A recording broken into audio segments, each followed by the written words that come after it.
بسم اللہ الرحمن الرحیم۔ پارہ نمبر 19 میں ایک صورت ہے سورہ نمل۔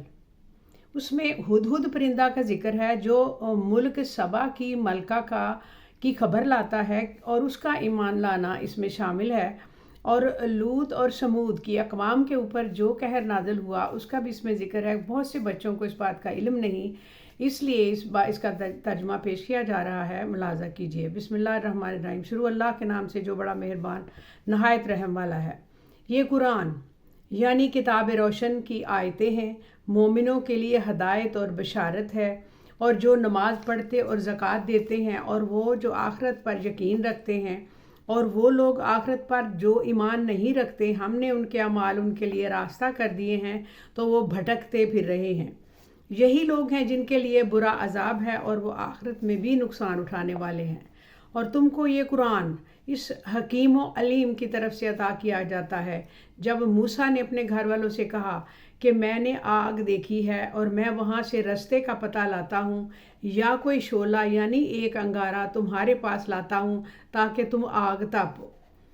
جب موسیٰ اس کے پاس آئے تو ندا آئی کہ وہ لوگ جو آگ میں تجلی وہ اللہ تعالیٰ جو آگ میں تجلی دکھاتا ہے بابرکت ہے، اور وہ آگ کے ارد گرد ہے، اور اللہ جو تمہارا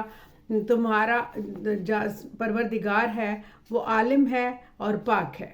اے موسیٰ، میں اللہ ہوں، عزت والا حکمت والا ہوں، اور اپنی لاٹھی زمین پر ڈال دو۔ سو جب اسے دیکھا تو اس نے حرکت کرنی شروع کر دی گویا سانپ ہے، تو پیٹھ پھیر کر بھاگے اور پیچھے مڑ کر نہ دیکھا۔ فرمایا، اے موسیٰ ڈرو مت، میرے پاس پیغمبر ڈرا نہیں کرتے، اور ہاں جس نے ظلم کیا پھر برائی کے بعد اسے نیکی سے بدل دیا تو ہم نے ان کو بخش دیا، کیونکہ ہم بخشنے والے ہیں، مہربان ہیں۔ یہ اللہ تعالیٰ کی طرف سے ہے۔ اور اپنا ہاتھ اپنے گریبان میں ڈالو، بے عیب سفید روشن نکلے گا۔ تو ان 2 معجزوں کے ساتھ جو 9 معجزوں میں داخل ہیں، فرعون اور اس کی قوم کے پاس جاؤ کہ وہ بد کردار لوگ ہیں۔ جب ان کے پاس ہماری روشن نشانیاں پہنچی تو کہنے لگے یہ کھلا جادو ہے، اور بے انصافی اور غرور سے ان کو ماننے سے انکار کیا، جبکہ ان کے دل ان کو مان چکے تھے۔ سو دیکھ لو فساد کرنے والوں کا انجام کیسا ہوا۔ اور ہم نے داؤد اور سلیمان کو علم بخشا، اور انہوں نے کہا کہ اللہ کا شکر ہے جس نے ہمیں اپنی بہت ہی مومن بندوں پر فضیلت دی۔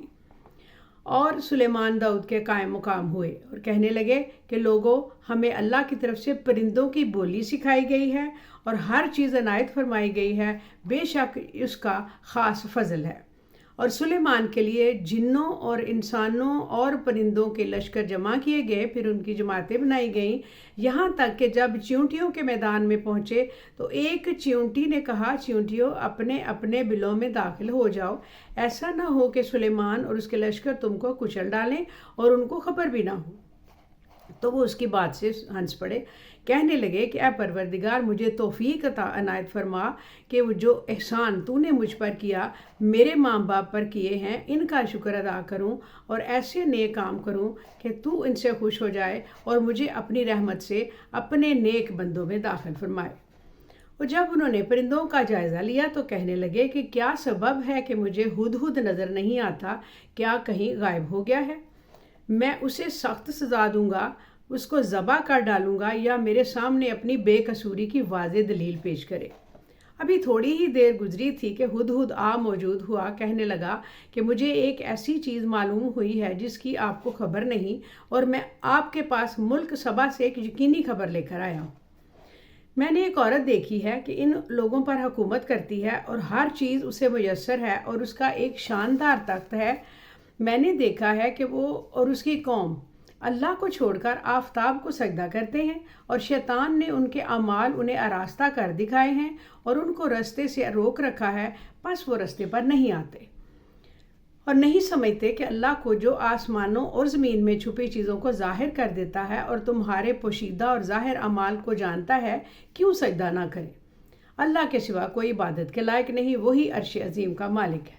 سلیمان نے کہا، اچھا، ہم دیکھیں گے کہ تو نے سچ کہا یا تو جھوٹا ہے۔ یہ میرا خط لے جا اور ان کی طرف ڈال دے، پھر ان کے پاس سے ہٹ جانا اور دیکھنا وہ کیا جواب دیتے ہیں۔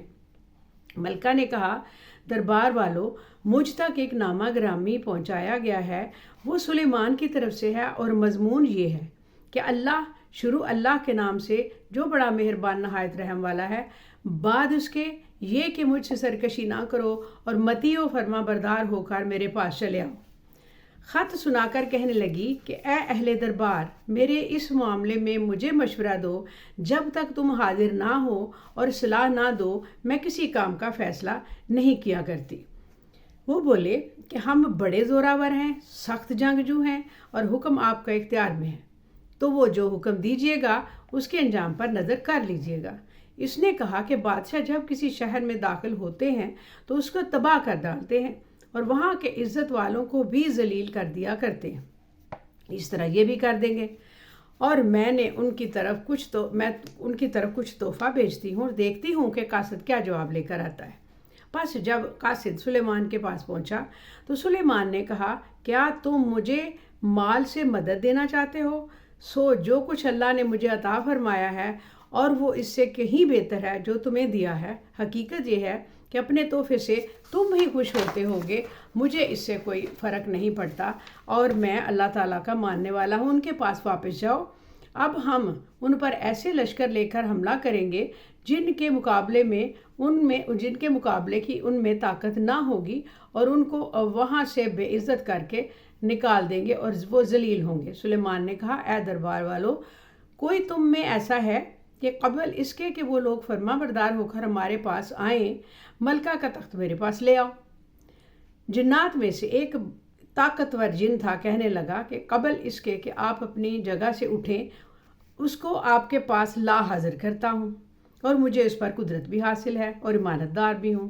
ایک شخص جس کو کتاب الہی کا علم تھا کہنے لگا کہ میں آپ کی آنکھ کے جھپکنے سے پہلے اسے آپ کے پاس حاضر کیے دیتا ہوں۔ اور جب سلیمان نے تخت کو اپنے پاس رکھا ہوا دیکھا تو کہا، یہ میرے پروردگار کا فضل ہے تاکہ مجھے آزمائے کہ میں شکر کرتا ہوں یا کفران نعمت کرتا ہوں، اور جو شکر کرتا ہے تو اپنے فائدے کے لیے شکر کرتا ہے، اور جو ناشکری کرتا ہے تو میرے پروردگار بے نیاز ہے، وہ کرم کرنے والا ہے۔ سلیمان نے کہا، ملکہ کے امتحان عقل کے لیے اس کے تخت کی صورت بدل دو، دیکھیں وہ سوجھ بوجھ رکھتی ہے یا ان لوگوں میں سے ہے جو سوجھ بوجھ نہیں رکھتے۔ پھر جب وہ آ پہنچی تو پوچھا گیا کہ کیا آپ کا تخت بھی اسی طرح کا ہے؟ اس نے کہا کہ یہ تو گویا ہو بہو وہی ہے، اور ہم کو اس سے پہلے ہی سلیمان کی عظمت اور شان کا علم ہو گیا تھا اور ہم فرما بردار ہیں۔ اور وہ جو اللہ کے سوا دوسروں کی پرستش کرتی تھی، سلیمان نے اس کو اس سے منع کیا اور وہ کافروں میں سے تھی۔ اس کے بعد اس نے کہا کہ محل میں چلیے، اس کے بعد اسے کہا گیا کہ محل میں چلیے۔ جب اس نے اس کے فرش کو دیکھا تو اسے پانی کا حوض سمجھا اور کپڑا اٹھا کر اپنی پنڈلیاں کھول دیں۔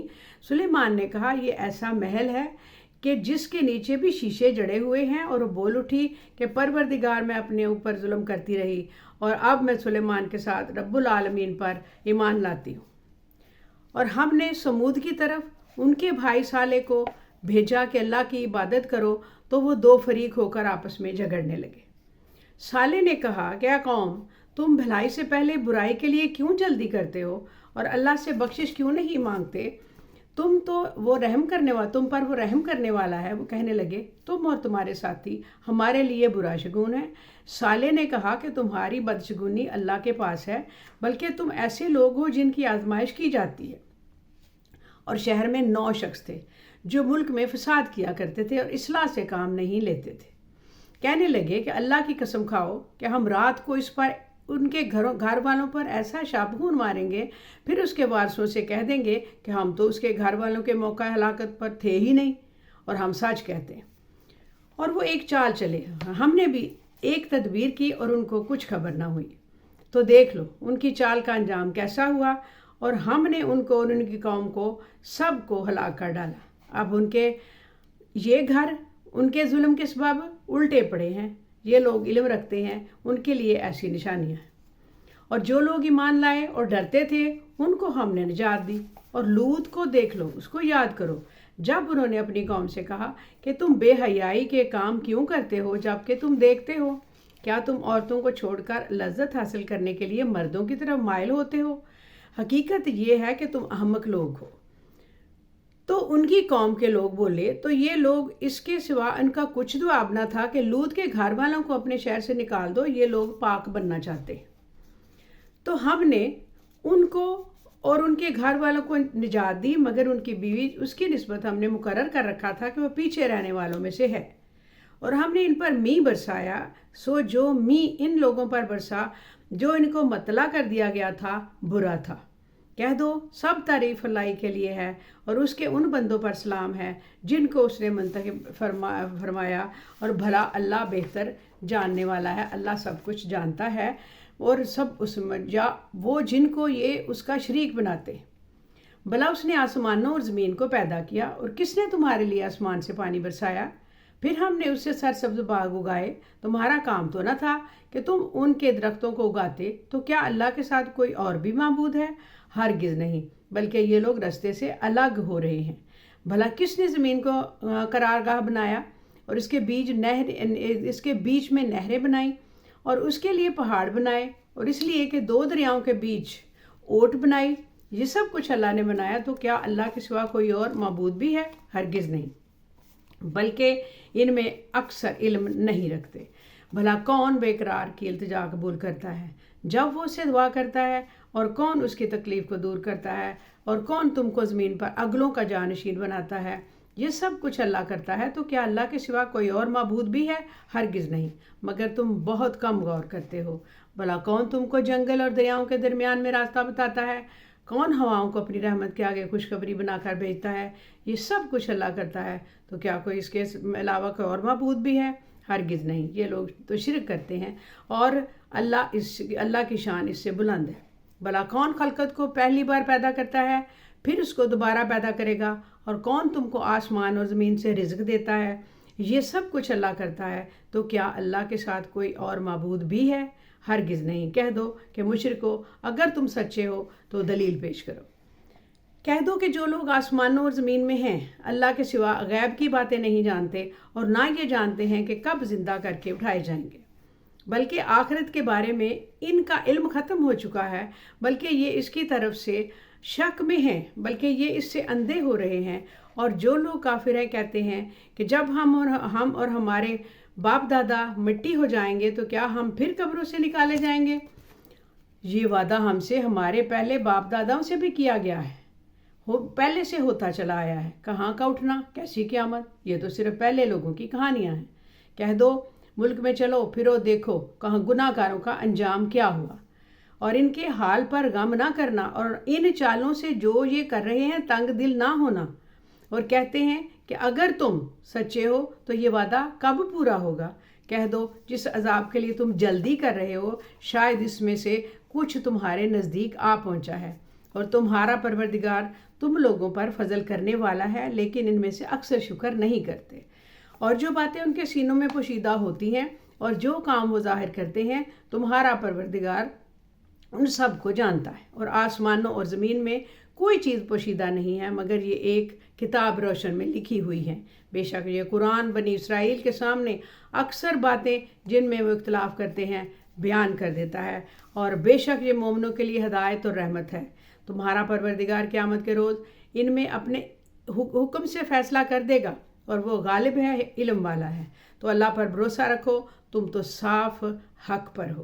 کچھ شک نہیں کہ تم مردوں کو بات نہیں سنا سکتے، اور نہ بہروں کو جب کہ وہ پیٹھ پھیر لیں آواز سنا سکتے ہو، اور نہ ان اندھوں کو گمراہی سے نکال کر رستہ دکھا سکتے ہو۔ تم تو انہی کو سنا سکتے ہو جو تمہاری آیتوں پر ایمان لاتے ہیں، پھر وہ فرما بردار بھی ہو جاتے ہیں۔ اور جب ان کے بارے میں عذاب کا وعدہ پورا ہوگا تو ہم ان کے لیے زمین میں سے ایک جانور نکالیں گے جو ان سے باتیں کرے گا۔ یہ ہم اس لیے کریں گے کہ لوگ ہماری آیتوں پر ایمان نہیں لاتے تھے، اور جس روز ہم ہر امت میں سے ایک بڑے گروہ کو جمع کریں گے جو ہماری آیتوں کی تکذیب کرتے تھے، پھر ان کی جماعت بندی کی جائے گی، یہاں تک کہ جب سب آ جائیں گے تو اللہ فرمائے گا کہ کیا تم نے میری آیتوں کو جھٹلا دیا تھا، حالانکہ تم نے اپنے علم سے ان کا احاطہ تو کیا ہوا تھا۔